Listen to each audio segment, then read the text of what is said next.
Good afternoon, all. Thank you very much for coming here to hear more about Eagle Eye. We have a mixture of people here. Some of you who've had the wisdom to invest in this company. Some of you, we hope, when you've heard a little bit more about us, you might be tempted. We are a SaaS platform servicing a fast-changing retail trade, and we believe that the services we offer are needed now more than ever as the retail trade, like most business sectors, is affected by disruptive technology. We have proven technology, and it's proven because we've done it on a massive scale, of which more later. We have a very strong competitive positioning through the digital wallet. As chairman, I won't try and explain the details of the digital wallet, but we have a man here later who will. We've got strong market drivers that, touching really on what I said earlier, that is to say, we believe that the retailers need us now more than ever. We would say this, wouldn't we? But we are proud of our management team. We have a management team that would fit a much larger business than we are today, and that's why I have confidence that this team will take us forward. We've got growing recurring revenues. We don't start every year needing to raise the amount of money, and I think Lucy touches on that later, hopefully.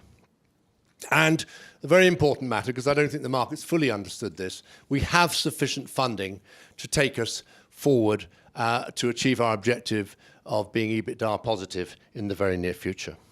And we have an extensive customer base. We're not reliant on any one or two major customers. Enough from me. I'm going to hand over to Tim to take you through the business in more detail. Thank you very much. Hi, everybody. Thanks very much for coming. I'm going to talk a little bit about the background, the market in which we exist, the market in which we trade, and then my colleague's going to talk about how we do it and what we do.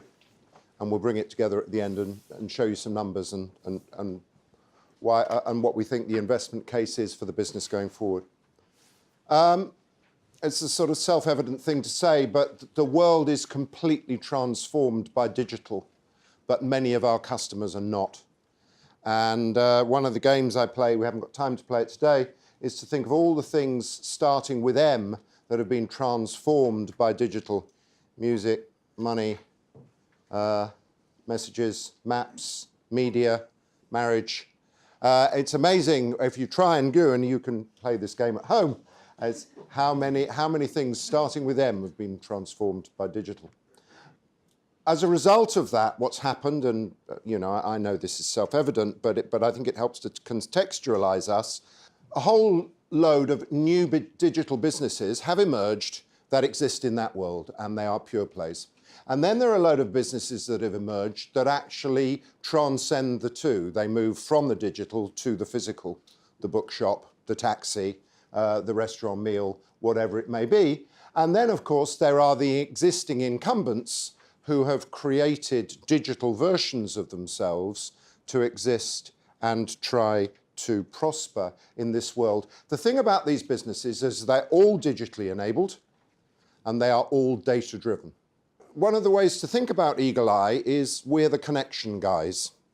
And connection is absolutely critical in this game. The connection guy in places is Google. The connection guy in things is obviously the Internet of Things. And then what is the connection, who are the connection guys in people? Well, obviously there's messages and there's media and there's other things. But how do businesses connect to their customers? And that's where we come in. Because the reality is that physical spaces at the moment are a digital black hole. So if you go back to that, you know all about it. You know where it is. Autonomous lorries can drive to the back door and deliver. No driver, and presumably a robot will help unload them. The fridges, the lights, the air conditioning system is all being monitored within an inch of its life. And you know that the meat fridge on the end of aisle 3 is not running right, and an engineer is automatically called to come and fix it. And a customer walks in the door and you haven't got a clue who they are. It's just nonsense. So what we are saying is that you have the ability to turn that digital black hole into a place of light, insightful activity by using the mobile phone. And that is what we help to enable. And we're a key part of that. And the reason that we're a key part of that is because any digital store, that thing in the middle, the thing with the picture, is made up of three things. It's customers, a connection to them, and the content. And we are the connection guys. Without us, this doesn't work. Yeah? So we are the thing that links that together, that enables you to turn a physical space into a digitally connected space. Now, there's a lot of components of a digital shopping trip, if you like. The first thing is it exists way before the shopping trip starts, and it's about the website, the app, or whatever. The second thing is you've actually got to get people to the physical space. When you get them there, you've got the opportunity to actually do something that is really cool and different, and that's marketing in the now, and I'll talk about that a bit later. You've got to have content, because otherwise why would they bother to connect? You've got to have reasons to redeem. Otherwise, if they don't show themselves, show you that they're there, if they don't identify themselves, if they don't redeem in some way, you don't know they're there. Even though they may be connected in some way, you don't know what they're doing, and therefore you are missing. And then finally, that has to be connected at the till, so you know the who and the what. Yeah? Now, what Eagle Eye does is it has an app. On an app, it has locations to get you to the store. It knows when we can help predict when that person will shop. And if you've got a beacon or Wi-Fi, that knows when you're in the store, so we can push notify now marketing. We can help with content, we push promotions, and we're connected at the till. So actually, our app business, and most of our clients are not, for example, Loblaw is not an app client. So it's not all that we do, but to give you an indication of what we can do and what we do for restaurant businesses and others. And then, a lot of what we do is in this area here, through loyalty, through promotions, through offers. But actually, in various of our products, and we're always connected at the till, but various of our products perform in different ways along the digital customer journey. I said I'd talk a little bit about now marketing. The thing that's transformed Google, as I'm sure you all know, is near me searching. And the thing that will transform marketing is now marketing. You are in the restaurant, I will send you an offer now for that restaurant. You are in the store, I will send you an offer now to use in that. Not an hour before, not a week before, but actually when you're there. And I think that that will transform, because it has utility in the same way as near has utility, it will transform the uptake of digital marketing. Now that happens in two ways. One is just content, because again, remember, what we are trying to do is to get the phone out of the purse, out of the pocket, and into the hand when they're in the shopping trip. So it's about content, but it's also about relevant and personalized offers.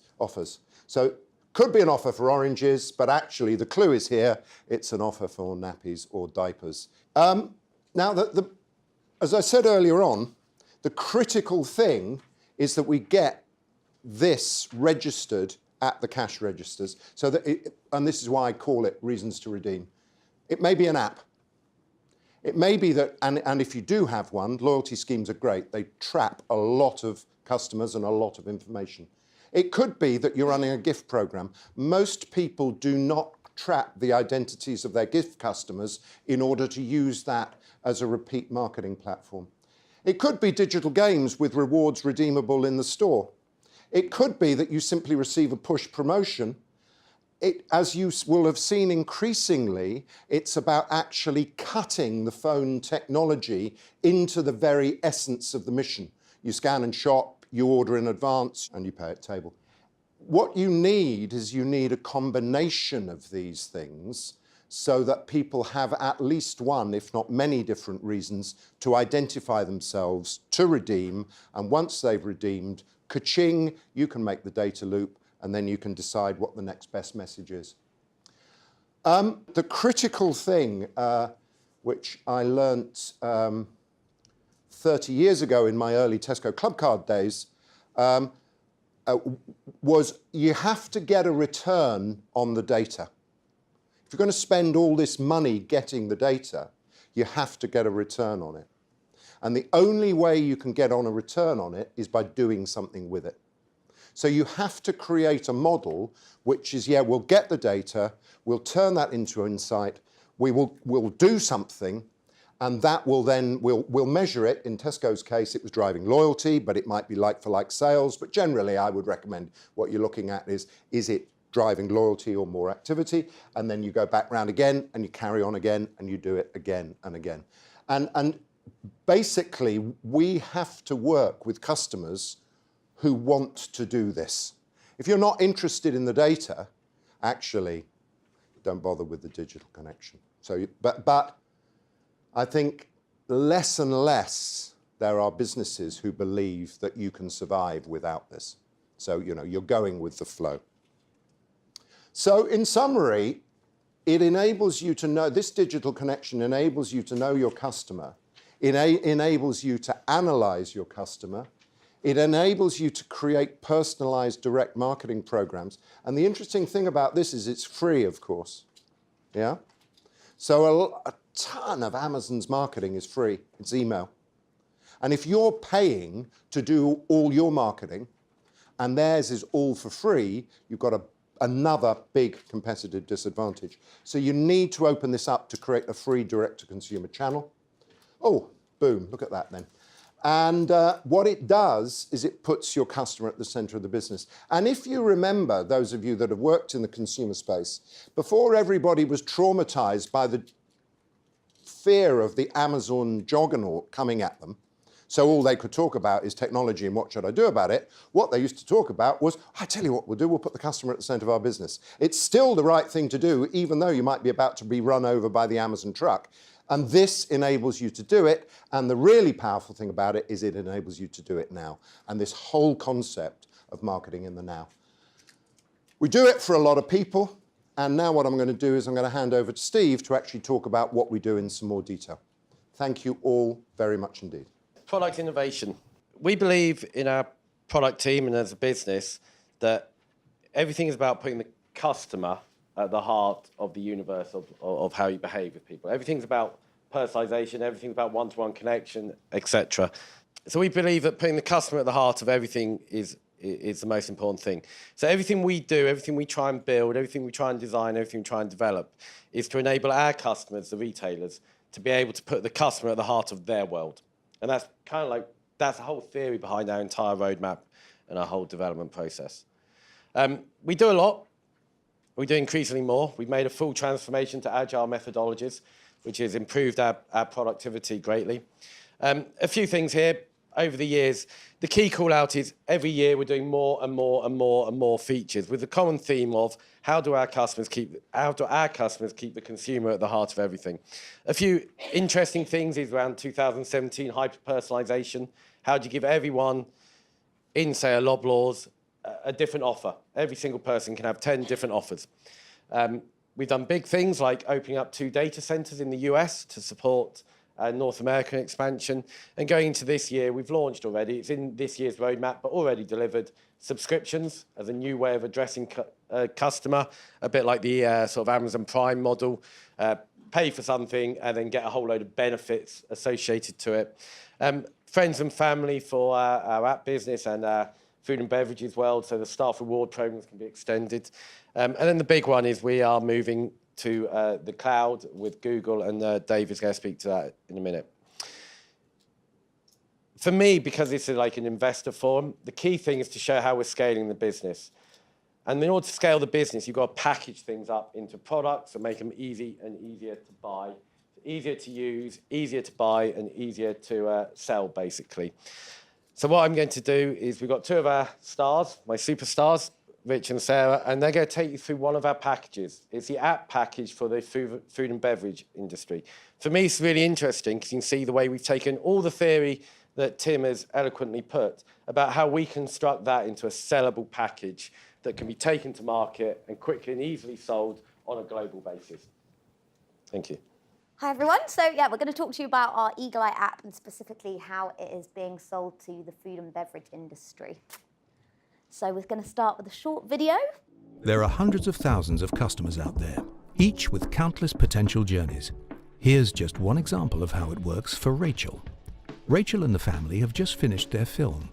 As they leave, she receives a push notification because My Restaurant has just opened locally and are looking to drive footfall and frequency. They all head towards their local My Restaurant. As they approach, Rachel receives a reminder to redeem the offer. They sit down to enjoy their meal. As they pay for their meal, real-time data is fed into the Eagle Eye Air platform, allowing My Restaurant to see Rachel's unique ID against the time of redemption, location, and from which channel she received the promotion. As a result of redeeming her offer, Rachel receives an incentive encouraging her to return again. This can happen many times throughout one visit to multiple consumers.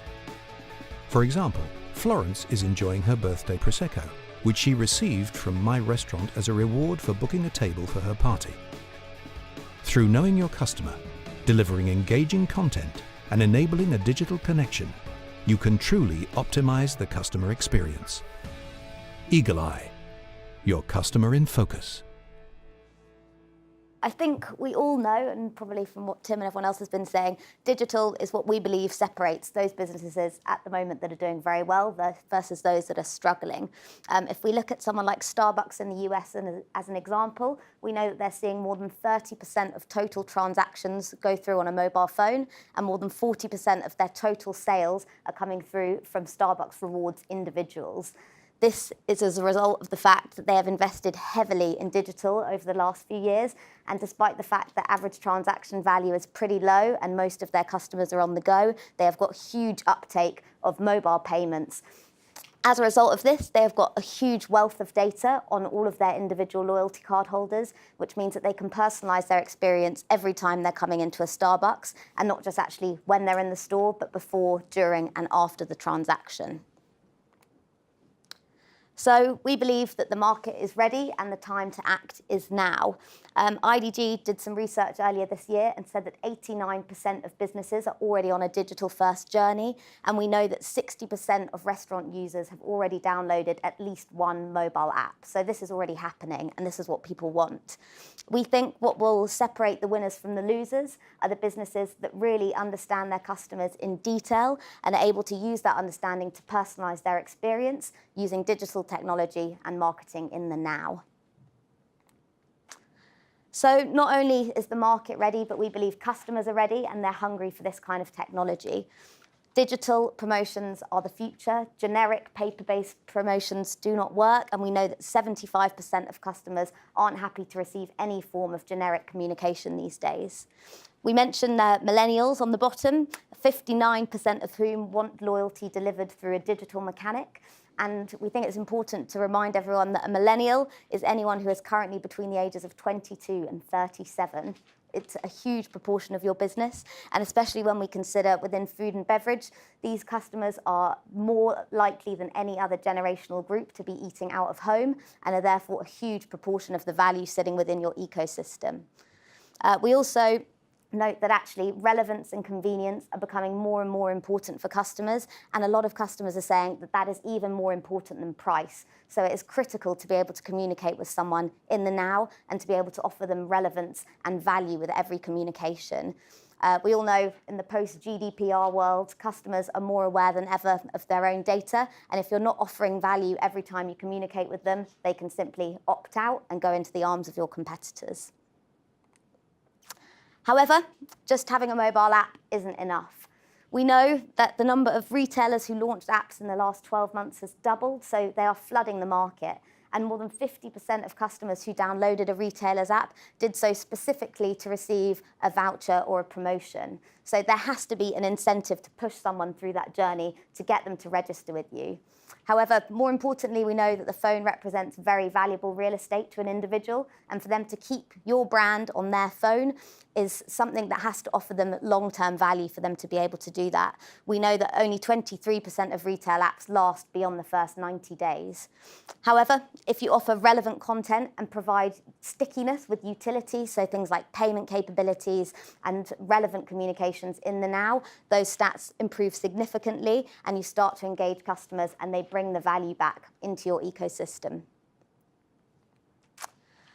So these are the three key challenges that we come across when we're interacting with businesses, specifically within food and beverage. The first challenge is that most of the time, restaurants do not know who the customers are who are sitting within their restaurants, who are ordering from them, and who are making up all of the value of that business.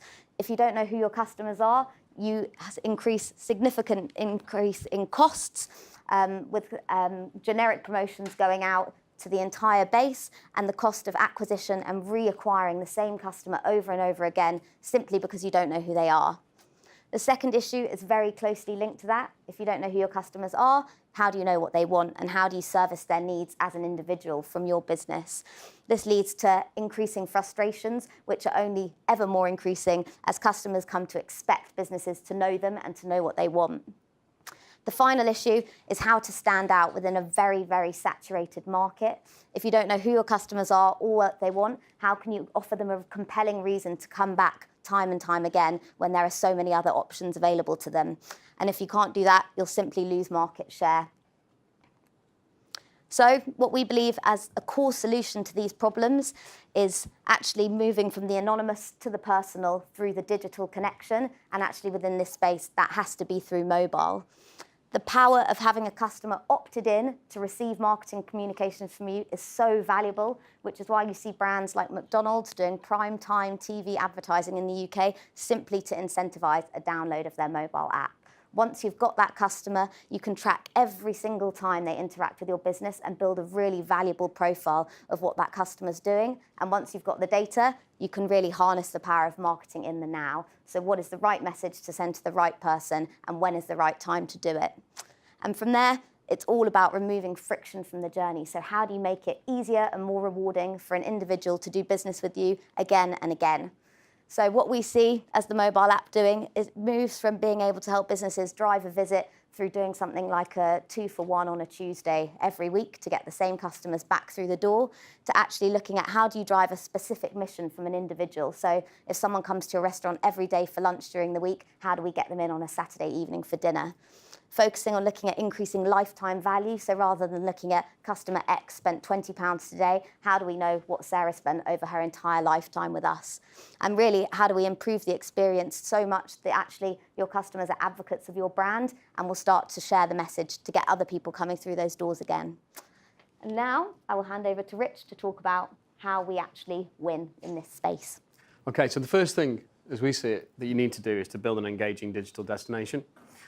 You need to build something that competes for that space on the user's personal device and ultimately provides the value to keep it there. It needs to make it easy to find content about your business. So in the food and beverage space, it's about menus, it's about opening times, it enables you to find those restaurants. You need to make it current. So we know that keeping the content of an application fresh and regular and up to date makes a massive difference in terms of the downloads, registrations, and ongoing usage. One of our customers during the World Cup this year, over that 2 months duration, were able to increase their monthly average registrations in the app by over 17 times for that 2-month period. And using those tricks and techniques over the next 6 months, 5-6 months, we're able to keep those average monthly registrations at 7 times higher than they were before. It needs to stay relevant. It needs to be relevant to customers. So using information that you know about the customer, their location, the status of any loyalty program, helps to keep the user experience warmer and more relevant to them. And it needs to have utility. There's a lot of digital journeys out there already. One of the most popular is online bookings, table bookings in the food and beverage sector. We know that over 70% of all of those online table bookings come through from a mobile device. So it's really important to have that kind of utility within your application. You need to create compelling incentives to be able to track customers' behavior, your most loyal customers' behavior, and understand how they interact with your brand. You need to be able to build that promotion element that works for your customer base. We've seen huge success in category-specific stamp cards, so food and drink type stamp cards.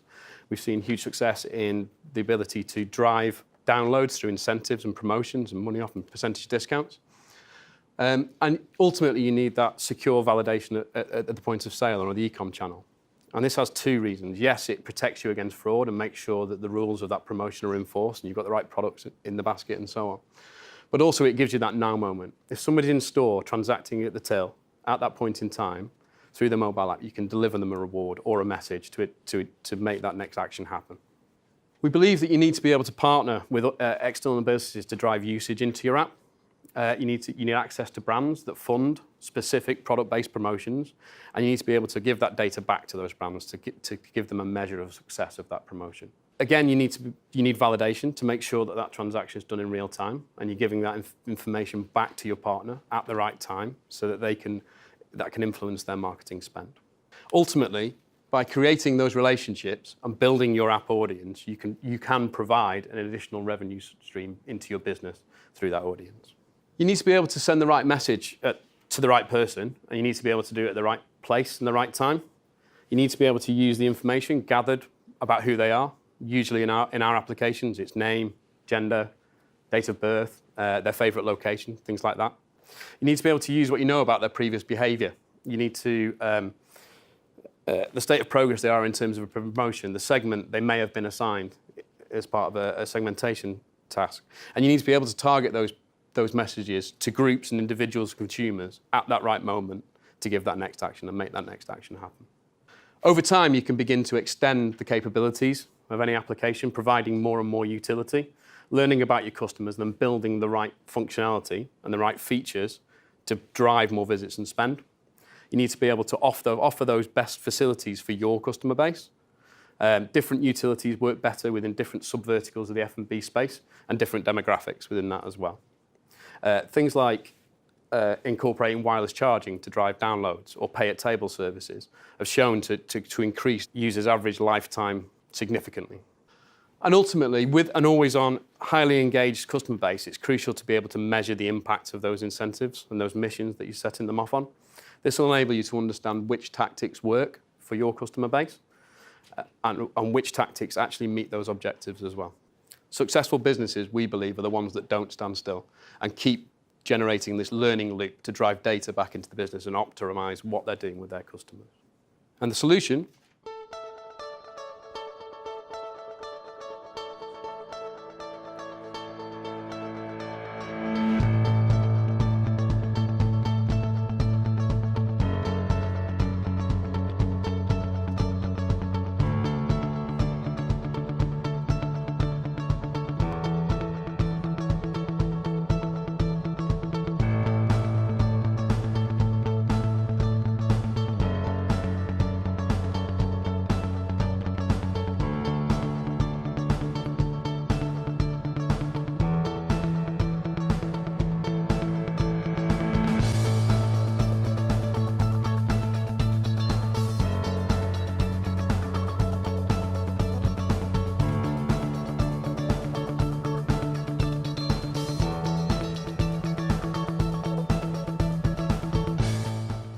the Eagle Eye app. It's a brandable and configurable mobile application available on iOS and Android, which we can use to engage and interact with new and existing customers and incentivize them to visit and spend. It connects with your POS and validates in every customer interaction in real time, passing data back to those people that need it. It delivers those actionable results and insight in real time. And it's tried, tested, and proven. We're growing our active user base at over 150,000 app users per month. Each month, we see a really high active user rate within that of over 45% of people actually transacting at tills. We have a very high conversion rates across all of our applications on offers, particularly when compared to more traditional digital means like email, over 5 times higher. And ultimately, through our application, we can increase average users' lifetime of applications by over 30%. And that's over 150 days compared to 90, which is the industry standard. Hi, I'm David Elmer. I'm COO here at Eagle Eye. It's been a great growth story so far for Eagle Eye. And with this growth comes change. The change comes in technology, and the capabilities the technology has had to change too. So from the start, in Steve's bedroom, things have changed. We're now in data centers. That was really the big first step change. So that move into data centers allows us to cope with the transaction volumes, the clients and the transactions that we now got to deal with. The rapid growth at Eagle Eye has been supported by rapid growth in our data centers, and you can see from the slide, we've now got over 200 servers in 4 data centers in 2 continents. So the next step change, as Steve mentioned earlier, is our move into Google Cloud. The move to cloud will allow us to take advantage of the latest tech and the latest tools available in Google Cloud. The move to Google Cloud is now a well-trodden path. The likes of HSBC, Coca-Cola, and even Apple are now using Google Cloud. Just some stats, 3,000 transactions per second, 1.2 billion API requests a month, 200 million transactions, and growing. So it's all pretty impressive stuff, but we want to do more, and Google Cloud will enable us to do this. What does it give us? What does it give us the ability to do? It gives us the ability to become even more agile. It allows us to introduce and embrace continuous development, allowing us to release more features faster for our clients. It gives us the ability to expand into new geographies. It no longer takes 6 months and £1 million to open a data center. We can literally spin up a new data center in a new geography in minutes. It gives us the ability to auto-scale and increase and decrease performance and capacity as we need to. So, for example, for Black Friday, we can spin up servers literally in minutes and in seconds now to cope with the increase in transactions, etc., that may come across those periods. It gives us access to new tools. It gives us access to new technology, which allows us to take advantage of those features and tool sets going forward. One of the big areas we're looking at, Steve mentioned it earlier as well, is the data side. So this allows us to look at big data, allows us to look at AI tools, it allows us to play with machine learning and really turbocharge what we can do on the marketing capability to deliver our marketing the now capabilities. So in summary, hold on to your hats. 2019 is going to be exciting. Eagle Eye is living its dream. We are bigger, better and faster. And with that, I've got to hand the microphone as well as the clicker back to Steve. Right, for a second. Just 1 second. Just on what David said there, I saw an article at the weekend about Barclaycard and Black Friday. They're excited about processing 1,100 transactions per second. I'm sat there going, haha, Times newspaper, I do 3,000. Anyway, that's aside. I just being slightly egotistic for a second. I work with Loblaws. So when we met with Loblaws 2.5 years ago, I think it was, they posed as a challenge, which was to take the vision we have of a customer at the heart of everything and make it enterprise scale on a level that we'd never touched before. So we created the digital wallet. The digital wallet, everyone talks about it, they hear the word wallet and they think Apple. My version of the digital wallet is, because I'm a techie geek, it's a data construct that means that I can treat every single person in a program as an individual for their lifetime, and as they develop, as they grow old, as their behaviours change, etc., etc. And I can join those individuals together in households and friendships and relationships. So I can create a truly one-to-one relationship in data and expose that on APIs for the execution of big retailers or the wallets, etc. This is pretty powerful stuff. If you want to have a one-to-one relationship, you've got to have your data on a one-to-one relationship and your identities. So the wallet allows you to identify people in households and as individuals, and allows you to give them entitlements, whether that be a coupon, a points account, a gift card, a stamp card, a continuity card, any range of services in one wallet for me. And I might be married to Rich, I'm not, but I could be. And then we could join and share our offers together. I should have picked Sarah, sorry, Rich. It allows all the marketing data to be tracked together. And if you can't do this, if our clients can't get the data onto an individual level, you can't truly reach the nirvana that Tim's talking about, is you've got to be data-driven. Because otherwise your data's all in one big bucket and you don't actually know what you've got. Last week, we had our Q1 trading update. I wanted to give you a little bit more on that, first of all. So we started the year well. Growth on the top line of 26%, driven by wins that came through in the previous year, doing more with issuance partners and brands to drive transactions, and also deepening our existing customer relationships. As you all know, we do that really well with the result of the products that Steve and the team are able to generate. Underneath the bonnet, the Air platform, the real core strategic part of the business, has grown by 36%. That now represents about 90% of our business. So the real focus growing at a really, really nice rate. When Tim and I saw you a couple of months ago, we talked about sectors and new sectors that we might want to go into.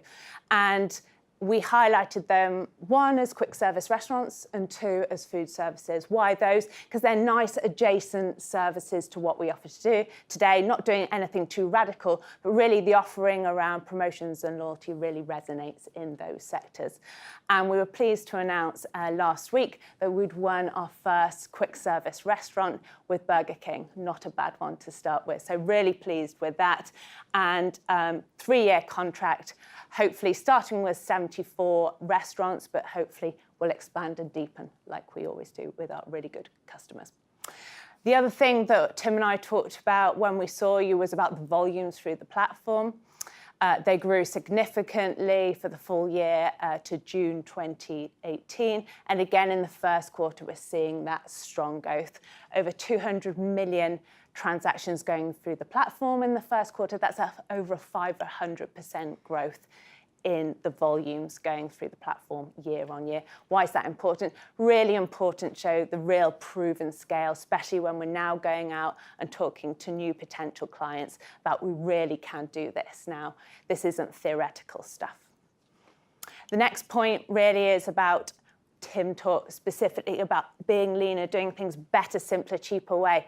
And those things are starting to really come into play. And we cited in the trading update that the EBITDA loss was materially reduced from this time last year.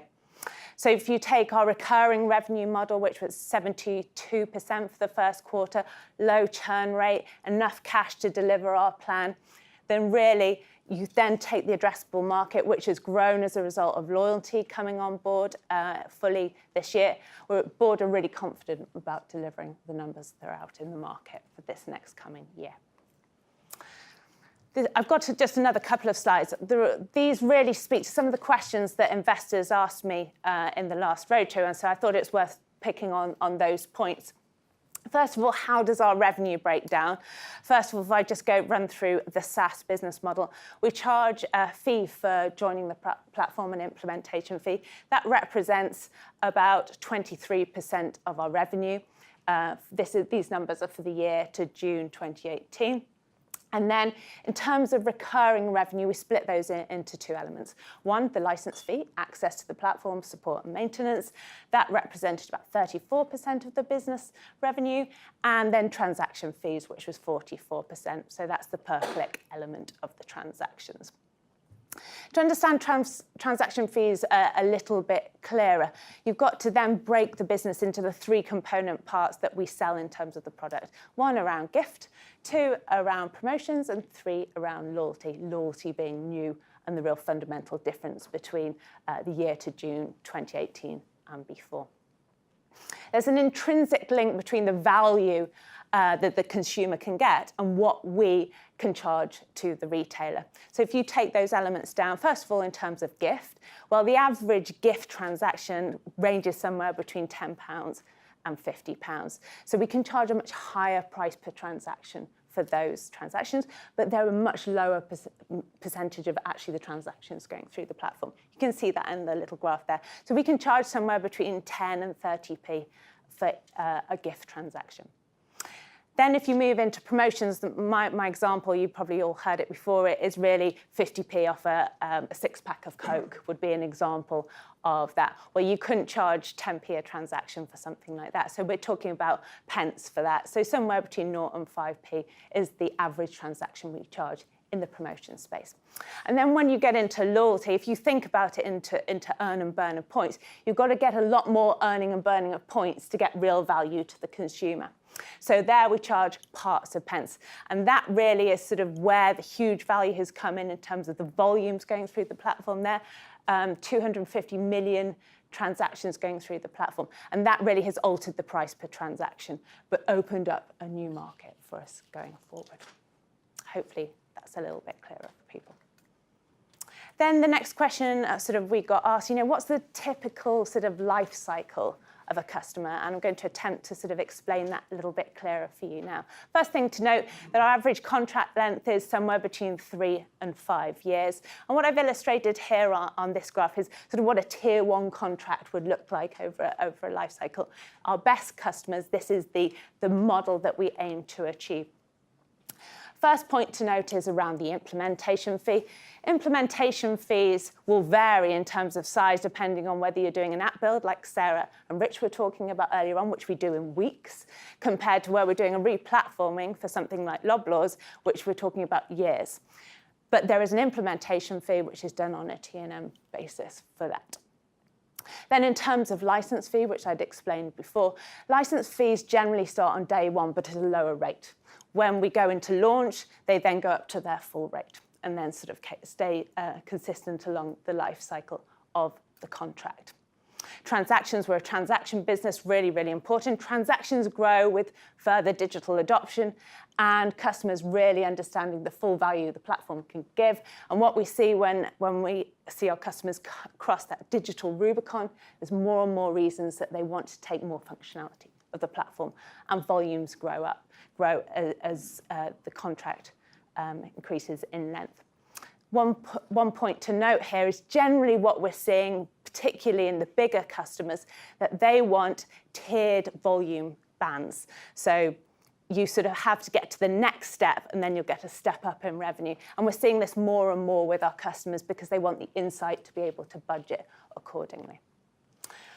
Then the next point is around deepen. We always make the point that actually what we are really good at, and this is credit to Steve and the team around the real value of the platform, is that customers, once they're in, they really do deepen and take on more services from us.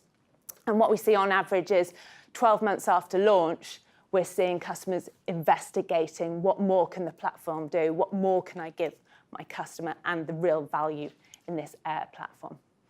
And then the last point here is around brands. I've shown this in year 5, and as sort of we've talked about here and Rich highlighted earlier on, particularly in the app world, brands give real new value to a proposition, and the network that we have, particularly in the food and beverage industry, really powers that growth around brands.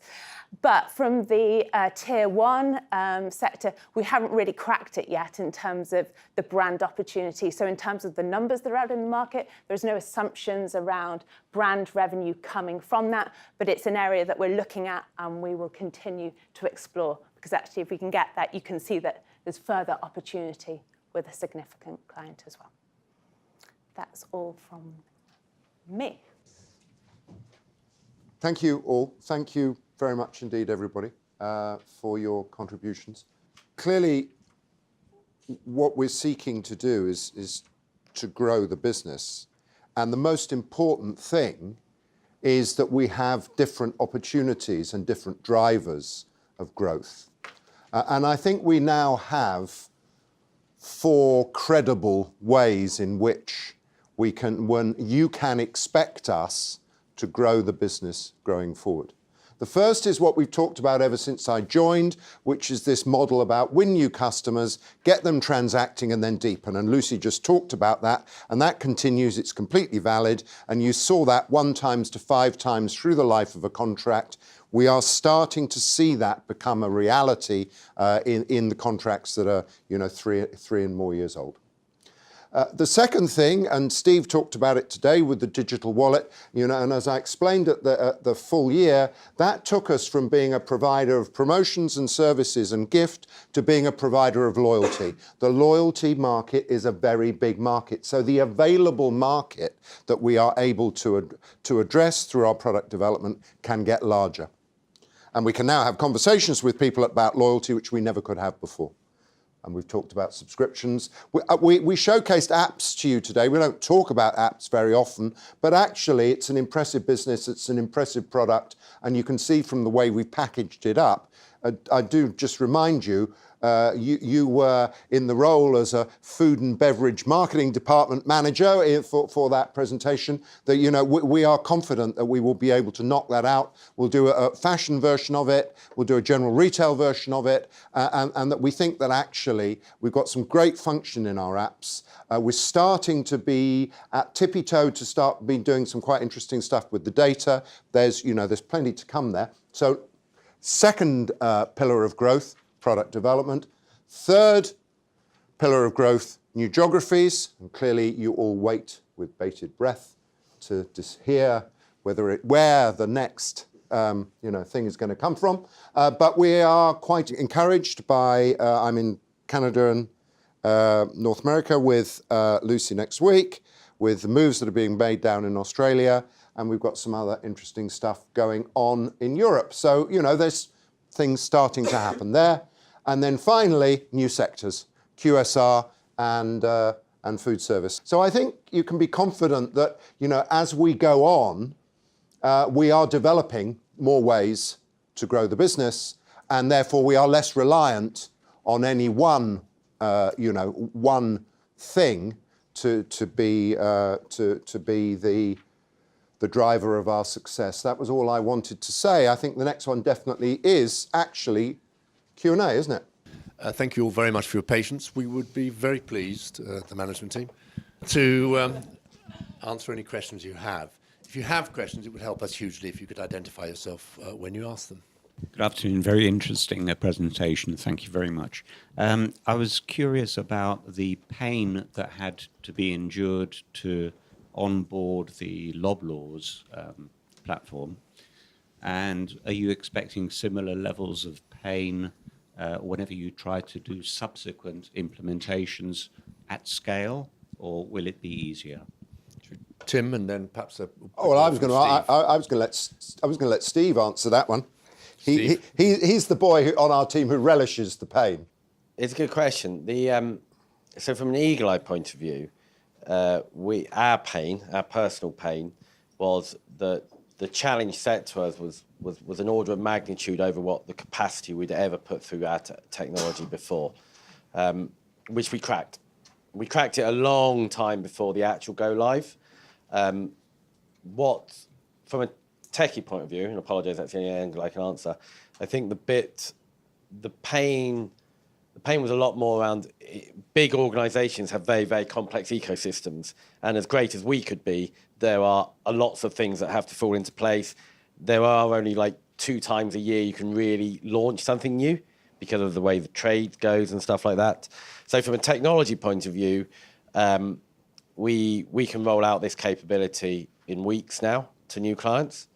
Whether the client can orchestrate everything else around it and the PR and everything like that, that's outside of my control. But we've made great steps forward. So what would have taken us a year to do, say, a Loblaws a year ago, we can do in weeks now. We've got evidence of that with other clients where they've called us up on the Monday and they've been live from our point of view a month later, sort of thing. And if you engage with smaller retailers going forward, much smaller scale, do you still have the same legacy system integration problems? Is the job as big to talk to the legacy systems on a small trader? No, so that's a really good point. You kind of like, and again, apologies, techie. You've got enterprise type stuff, which is big, takes time, big organization. And then you've got like the SME market over here. So the reason for doing the packaging demo is the SME market wants to just buy something off the shelf, flick a few switches, and next day it's working. So it's not quite next day, but I won't say who because I don't think we've announced it, but a small client bought one of our packages off us 3 weeks ago, and they go live next week. But it's not the same scale as a Loblaws, clearly.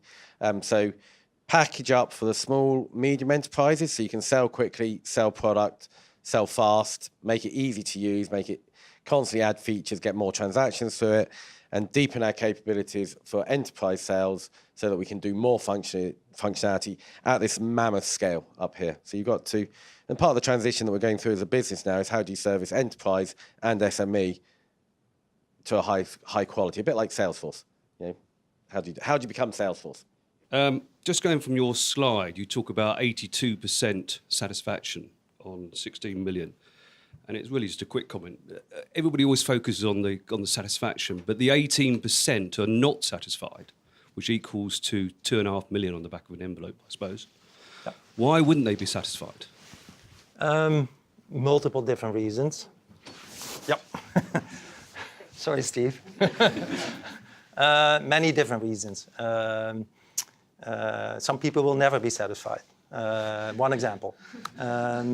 We had some initial challenges around people perceiving their offers as not the best. And there's a strategy behind what we offer our consumers in terms of value. There were transition steps some consumers had to go through. For instance, if they were on the 2 programs, basically in the new program, you want to bring over your balances from the 2 old programs. So there were some steps for some people. And with that comes a little bit of work, and some people didn't like those steps. So there's multiple reasons.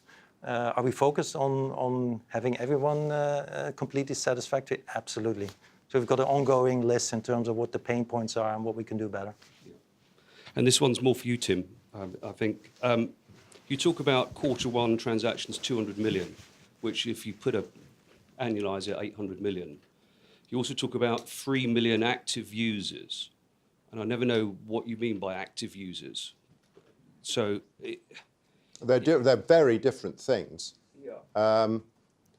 The first is transactions through the platform of any sort, from anywhere, from Mitchells and Butler, Loblaw, Sainsbury, Asda, Uncle Tom Cobley, yeah, all just rolled up to a huge number. The 3 million active users is 3 million people who are actively using an Eagle Eye app. And those are people who have transacted on that app within the last in the last month, I apologise. So 45%. Yeah. And that's the challenge, to get them to use it every week, not every month. Well, that's the reasons to redeem point. Yeah. Actually, not necessarily with an app, because if they're not engaging with your brand on a weekly basis, then pushing them stuff on a weekly basis is the wrong thing to do. If you know they're on a monthly cycle, you've got to work out what cycle they're on, and then push them the offer then. But keep it active, keep it fresh, keep pushing information, so that people, Sarah said this. You can't underestimate psychologically the importance of opting in and having it as real estate on your phone. That is giving a bit of your phone, giving a bit of yourself to that brand, and it's giving permission. Those are probably psychologically a little bit deeper than people think they are, in terms of the importance to brands and why it matters perhaps more than some of them think it does. I was wondering if you could provide any information or bring to light. I appreciate Loblaw was useful just in terms of, let's say in the UK, and the loyalty programs where they're not your customers. If you could give us a quick comparison about the features and what's good and bad with those loyalty programs that aren't customers of yours, and how maybe the Eagle Eye Air platform compares. And then secondly, is to this instant messaging, what sort of data is there behind that customer is actually appreciating that? I'm not sure how I would feel about it. So yes, just in terms of is there actually good uptake, and actually not just in upselling them and they're spending more in the store. I think the leader in the UK in terms of technical innovation and real-time program and personalisation is probably Sainsbury, under what they call New Nectar. The common feature between the Sainsbury's programme and the Loblaw programme is Eagle Eye. The reason why that's not a big deal is because it's a trial in Wales. It's not a national rollout. They're doing it in a very different way than the way that Loblaw did it. They're clearly much more concerned about Steve's ability to sleep at night than the Canadians were. And then I think what I would, the scheme I know most about, obviously, is the Tesco scheme, albeit a bit historically. For a lower cost than one quarterly mailing, Loblaw are able to engage and talk to their customers every week. So that's the prize, that's the benefit. They'll all have to go there. Because Jim is right, watching people, instead of taking value from the consumer off the table, take cost of running the scheme off the table, yeah? And allow the consumer to continue to enjoy a rich scheme. So I think the direction of travel is clear. It's just a question of when people get to it and how they get to it. I'll try and answer the second question there, which was about potential customer resentment. I think you really look at a real life example, and Sarah and Rich talked you through the app, and I would, for those of you who get the chance, download the Greene King season ticket app, because it gives you a real idea of how we're working with our customer set, and gives you the opportunity to get a free pint ticket for Sarah. But if you can develop a profile where there's a regular drinker on a Friday and Saturday night, and he or her has X number of drinks, if you're offering them a meal deal when they haven't traditionally had a meal deal, you're offering them a value, and you're hopefully getting a greater yield from that customer at that time. So there's a mutuality there. So the use of any app has to be done intelligently by the marketeer, by our clients, in order to have perceived add value rather than resentment. Can I just lastly, is there any way? The email marketing is very tried and tested. Are your customers able to integrate so that they can choose when to send an email preference and or an instant or via the app? Yes, so they are. Push, email, SMS. But you saw, they can, absolutely, and they can do both, and probably should. But you saw the statistic up there, 5 times more likely to respond to an app push than they are to an email. Clearly, what we've seen today and what you've demonstrated certainly over the last year is that you've got a proven platform now, and you've got some very strong reference clients, global names. Just wondering then, I think the company's guided to continuing to spend roughly the level of amortization on continuing development. So my question is, what are the priorities for that spend?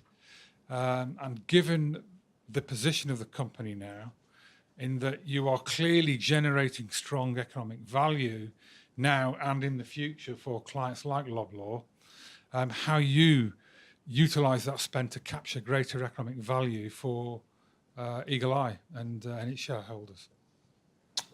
I think it's a Steve one. Wow! We're all looking at each other. Yeah. Boom! Well, that one landed on me. Well, I think Steve, if you turn it into ordinary man speak, it's what's the priorities for the platform? It's kind of like the roadmap, and your question and the gentleman behind's question are linked, because they are. That's where the investment goes. So we're currently doing whatever it was, 200 million. They're redemptions, by the way. They're not offer creations. They are redemptions. They are people redeeming. Like, we're creating billions offers. So what we're going to do, that's where the investment goes now, is, right, this is a platform that has got data centers in the UK and the US. Uplift that, upscale that. And I joke when I say I don't want to be Salesforce. To a certain extent, I want to be Facebook, Salesforce, and all those people where you have this one globalized platform that doesn't matter what country it is. We can access any client in any territory, really, really quickly. Okay, so you spend money on that. Then to your point, it's really good because Malcolm and yourself are quite right, and this is why, like, we selected Google as a partner for the cloud. Because you could have gone to AWS, although a lot of our clients may have taken a small issue with us paying Amazon any money, or it could have been Azure or any of the other cloud providers out there. But when we did the analysis of Google Cloud, it's the AI machine learning capabilities that we're going to have access to. Because to your question, exactly at the moment, it's very much, I'm not sure I've got the right word for it. Introspective, like it's like cursory data. Did you care that you got that offer, which may have peed you off, or it may not have done, at 6 o'clock on a Friday? As you bang that into learning tools, you'll be able to learn who responds. So actually, maybe your response rate would be better if you got the offer on a Wednesday for a Friday. Malcolm's might be, he's in the pub, he'll always have another one, so give him another one now. But you've got to have capability with technology that allows you to do that. So that's why we picked Google, to gain access to the Google AI engines and things like that, so that we can start going to the next level down. And then, where was I going? So it's all about where the investment goes. I also think that if I sort of get the tail end of the question, the important messages for shareholders are, with our debt facility, we've got enough cash to prosecute the plan that we lay in front of you. The work that we're doing with Google and the cloud lets that cash go a bit further in terms of new geographies and the shock of not having to come back necessarily when we win a new geography. So that's good, I would hope, Tick. That we're moving towards EBITDA profitability, and we're moving towards cash generation, and we're telling you about that, and that's what we're going to do. But what I do not want to say to you at this stage is we're going to throw the whole thing into reverse. We're going to stop spending, and because that's not what we're going to do. We are still a business that, and don't look at 26%, look at 36%. We're still a business that is growing at 36, 39%, and we want to keep going like that for as many years forward as any of us need to think about, and we will need to invest in that growth. Whether we need to invest everything that we generate in the same levels, that remains to be seen. And it depends upon two things, I think.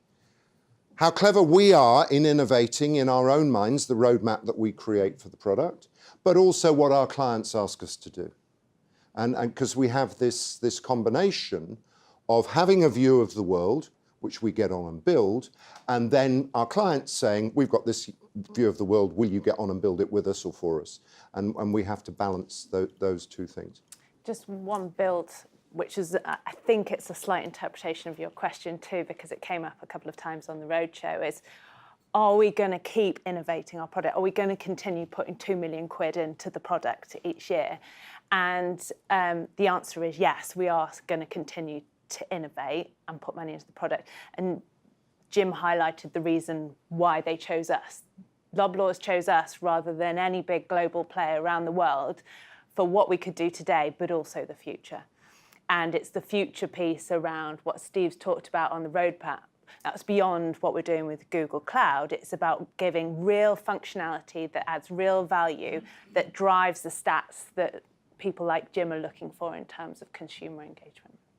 Sorry, another layer of build. Thank you. I thought you were going to ask another one. I was going to say, for God's sake, make the second one an easier one. Questions here, could you just explain, once you've got a customer on board, who helps them to get the most out of the data? And are they putting the office together, or do you help them do that, or do they bring in other people to help them do that? It depends. I mean, it's a horses for courses thing to some extent. Loblaw, as you can probably imagine, quite capable of doing their own marketing, and so they do that, and we facilitate it. Some smaller businesses, we can tip them the wink and say, you know, have you tried this? Why don't you do that? And we're able to do that in a more data-based way because of the 3 million active, you know, we are starting to learn quite a lot about the way these things behave. We have a business, as you know, where we basically do broker branded activity to particularly our food and beverage clients. A lot of the drink manufacturers are keen to drive trial of their products. That we are involved in that, and we do make some money out of that. So I think it's a horses for courses thing. But in a standard thing, a salesman goes out, wins a piece of business, and then as part of bringing that business on board, we will workshop that with a business analyst and probably a product manager. That then gets handed over to the business analyst and the product manager who deliver the project. And during that process, it then gets handed over in the sales team from the guy or girl who goes out and wins the business to actually their long-term account manager. And what we try and do is we try and have a salesperson and somebody with technical understanding and project expertise who goes with that client for, I mean, clearly, you know, staff churn, promotions and all that, but goes with that client. And so our sales director still has a very close relationship with Mitchells and Butler, even though he's now on the exec. Steve still has a very close relationship with JD Sport because he, you know, and Pizza Express. So the relationships do carry on, but we go from winning an account to account, and we do have an account management function, which is unusual, I think, for a SaaS business, but it's because we have so many additional services that we are able to sell, hence the profile of the client from 1 time to 5 times over 5 years. That's the account management, the deepen function. I hope that explains a bit. Hi, just to that point really, as you look to sort of allocate resource and focus on the good clients, how important is it to you that they already have an established downloaded app base, given that you can't drive the downloads of apps, you can only drive interaction once they already have the apps on the phone, and you're talking about that deepening over 1 to 5 years, you know, would you push away a client if they didn't have enough? No, it doesn't matter at all. We're talking to a number of sports clubs, not from the point of view of the fan base, but from the point of view of what fans consume while they're on site. And what I said to them is, exaggerating slightly to make a point, if you've got 5 fans on your app, then we will put an SDK into your app. We would not recommend you have 2 apps. You know, if people have given up 1 tile of their real estate to their association with that team, that's probably enough. Asking them to do 2 is a lot. So it very much depends. We do great work for Greggs, but it's Greggs' app, it's not our app. They've got an SDK which gives them all our function, but it's embedded in the Greggs app. We do great work for Green King, that is our app. And actually, as an outsider, you would probably struggle to tell whether it's one of our apps or whether it's somebody else's app, it just depends. The important thing is that you've got the audience. And if you haven't got an audience, then you get an app. And then, and interestingly, you know, one of the things I say when I'm sort of talking to industry bodies and stuff, in my view, the only people who do this getting on for well are JD. And I've got a picture on my phone, and they've taken it down, which, given it's the holiday season, is probably not surprising. But 3 or 4 weeks ago, they had 9-foot cardboard iPhones on Oxford Street saying, download the JD app, get subscriptions. Now, the reason they do that is because they know how incredibly valuable everybody is who does that. When you're watching the football at the weekend, if you look on as the boards go up round the perimeter of it will say JD.com, get the app, or some version of that. When you go home on the tube tonight, you see a JD ad, it'll say get the app. That is, these apps, customers, are so valuable that you need that much marketing. Really, how many times you've been into a restaurant where it says get the app? When can you think of it? You know, it's quite hard to remember, isn't it? I think we're going to get an awful lot of that coming at us because it's what people need to do. So you've got to build, if you haven't got a customer base, you've got to build one. Most of the in fact, if not most, if not all, of those 3 million customers under management through our app platform are new. We've never, I can't think of a client where we've imported their base. Yeah, They are all new. So it grows very quick. You know, if you get the right proposition, the right utility to the app, these numbers come really, really quite quick. And if you get a chance to talk to Rich afterwards, there's some tricks out there where we managed to increase like the registrations by 17 times by certain things, promotions and stuff like that. But we haven't imported anyone. So that 3 million is all homegrown sort of thing. When you have the sort of 23% of apps left standing after 90 days, you've grown that number for the versions that you create to? Don't know. So it's 30% increase basically on that, over 150 days. Okay, thank you. I hope you've come away with a number of key messages. And the first one is that the time for our technology is now. You can't read about what's happening in the retail trade without understanding that the twin pressures of cut price activity and e-commerce needs a different response from those people in the high street. We believe this product set that we have is that response. And we continue to innovate our product. We launched as a business that was mainly focused on promotion. As you've heard today, we've moved from promotion to loyalty to gift to a digital wallet and a single view of a customer. Lucy described our 4-pillar growth strategy, and we believe we have a solid business. We have high gross margins. We've demonstrated our ability to control our operating expenditure over the last few years. And as we said on more than one occasion today, we are confident that we will go EBITDA positive during 2019, and we do not need any more cash to achieve our immediate goals. I'm enormously grateful for the team today, Tim, Lucy, Steve, Rich, Sarah, David, and also Joe Kennedy, who's put on this whole day. And I'm very grateful for all of you putting up with us for several hours. Thank you.